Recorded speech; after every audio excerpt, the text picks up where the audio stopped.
अस्सलाम वालेकुम। Daily series का आज आपसे पहला व्लॉग आपसे मैं शेयर कर रहा हूँ कि एज ए स्टूडेंट जब आप पाकिस्तान से मलेशिया आते हैं तो आपको एयरपोर्ट पे किन किन चीज़ों का सामना करना पड़ता है। हम पहले उसको आज बात करेंगे। जैसे आप कराची एयरपोर्ट पे, आपका जो भी सिटी हो, लाहौर हो, कराची हो, मेरा तो कराची था।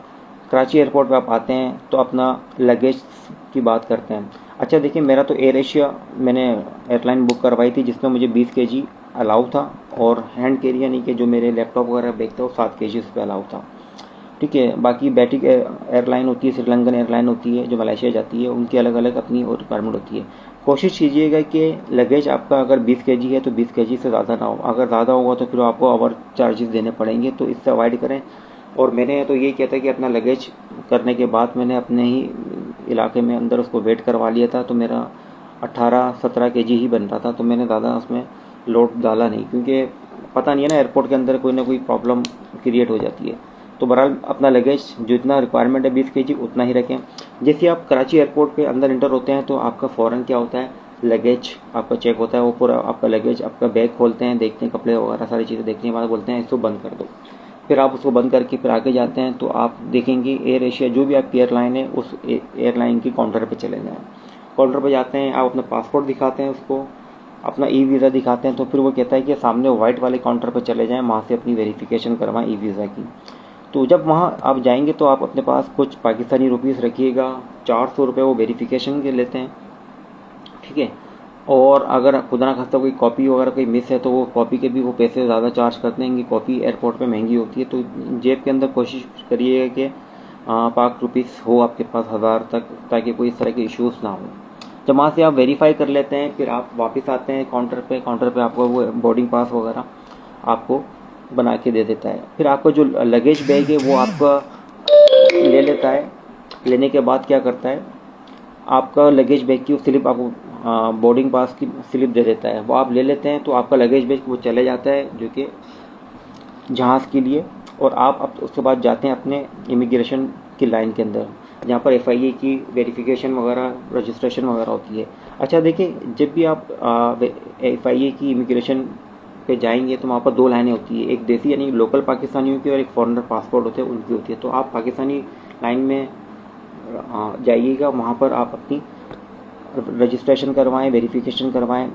ठीक है, जैसे ही आपका नंबर आएगा तो आपसे वो पूछेगा आपका पासपोर्ट, नाम, एनआईसी वगैरह पूछेगा। फिर बोलेगा कहाँ जा रहे हो, क्यों जा रहे हो, हाँ ऑफ़र लेटर बताएं यूनिवर्सिटी का, कौन सपोर्ट कर रहा है। तो ये कुछ चीज़ें पूछेंगे जो अपने पास वो स्कैन भी करेगा, वेरीफाई भी करेगा सिस्टम के थ्रू कि हाँ भाई ये नाजरा में इसी नाम से आ रहा है, इसके वालिद का नाम, ये सारी चीज़ें वो करने के बाद फिर आपको वो क्लियर करेगा। फिर बोलेगा आप आगे चले जाए। फिर आगे आप जैसे आप जाएंगे तो एफआई की एक और क्रॉस डेस्क पे जाओगे जहाँ वेरिफिकेशन मस्जिद होती है, जहाँ पर आप सवालात करते हैं क्रॉस।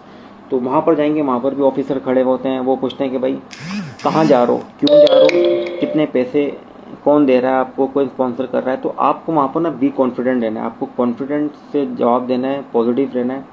ठीक है, अगर आपने थोड़ा सा भी आप नरम होगा या थोड़ा सा आपने कॉन्फिडेंस लूज़ किया तो फिर वो आपको और घेर लेते हैं। कोशिश कीजिएगा कॉन्फिडेंट रहें, सारे सवालात का जवाब दें।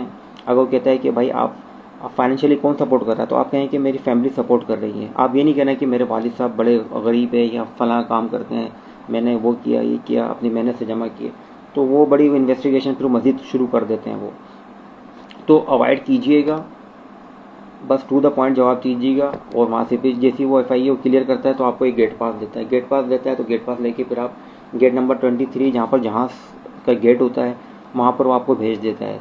उससे पहले भी एक और एफआईए काउंटर ऑफिसर होता है, वो फिर आपसे एक और वो गेट पास लेता है। फिर आपसे 1-2 क्वेश्चन और क्रॉस करता है कि कौन सा आपका क्या नाम है कोर्स है स्टडी का, एमबीए करने जा रहे हो, क्या करने जा रहे हो, किस में, वो इस तरह क्रॉस क्वेश्चन करेगा। उसको भी आप पॉजिटिव जवाब दें, स्माइली फेस में जवाब दें, तो फिर आपको बोलता है ठीक है आप जाएँ।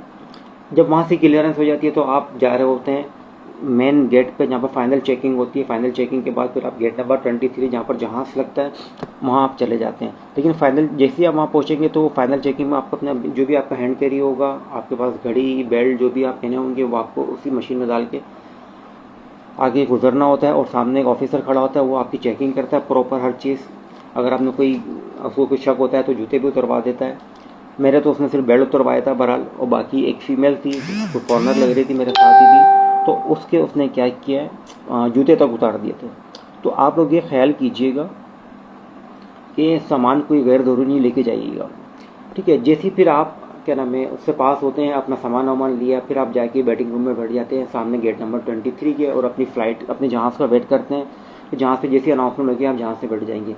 लेकिन एक और चीज़ जो जाने से पहले कि आप अपने साथ खाने पीने की चीज़ें लाजमी लेके जाएं। फॉर एग्जांपल आप अगर चाय वगैरह दें, मतलब चाय पत्ती, चीनी पत्ती एवरीडे के साथ कबाब अगर कच्चे आपके बना लें वो रख लें, फ्रीज़ करके वो ले जाएं। साथ में चने, खजूर और टिश्यूज़ वगैरह, ये तरह की बेसिक चीज़ें जो आपको शुरू के डेज में 4-5 दिनों में आपको लगेगी, जो आपको बाहर से ना बाय करनी पड़े, बाहर थोड़ी सी आपको महंगी पड़ेगी। तो आप ये सारी चीज़ें लेके जाएं, साथ अपने बैग में लेके जाएं, हैंड कैरी में लेके जाएं, ताकि उसमें मसला ना हो। भले आप लगेज वाले बैग में ना रखें, तो हैंड कैरी वाले बैग के अंदर रख लें, कोई इशू नहीं होता। मैंने भी अपनी खाने पीने की चीज़ें, कोई टिकिया वगैरह बना के रख लें, बहुत सारी जो आपको काम आएंगी, क्योंकि आपको शुरू में 3-4 दिन आपको ना लाजमी ये इन चीज़ों की ज़रूरत पड़ती है, बड़ी आपको सख्त ज़रूरत पड़ती है, जो आपको फील होगा, ठीक है। आज का हमारा व्लॉग जो आपको मैंने बताया यहीं तक था।